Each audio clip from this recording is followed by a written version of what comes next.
Hello everyone and welcome to this video. Today we're going to be talking about the Gildo Glass Dildo number 4. So let's get started. So this is the Gildo Glass Dildo number 4 itself.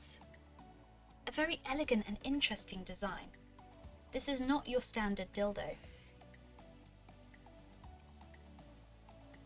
Now this dildo, as you might notice, is made entirely of transparent glass. The glass has blue spirals on the inside for a unique look. Glass is a strong hygienic material that feels super soft and smooth. It can also be used in combination with any lubricant. The dildo has a flat base which makes the dildo safe for anal penetration, and it's also suitable for vagina use as well. The slightly bent shaft makes it possible to stimulate the prostate or G-spot. It's also suitable for temperature play. For example, you can put this dildo in warm water to enjoy a warmer sensation during use, or pop it in cold water for cooler sensations during use.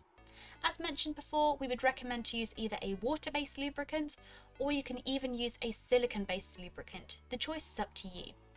Make sure to clean the dildo after every use, and for this we recommend to use a toy cleaner and lukewarm water.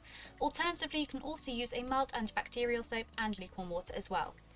Also included is a Gildo luxury toy bag that you can pop your glass dildo number 4 in. This helps to keep it discreet and dust free. And that is the Gildo glass dildo number 4. If you have any questions, drop a comment below and we will get back to you as soon as possible. Thank you so much for watching, and we'll see you again next time.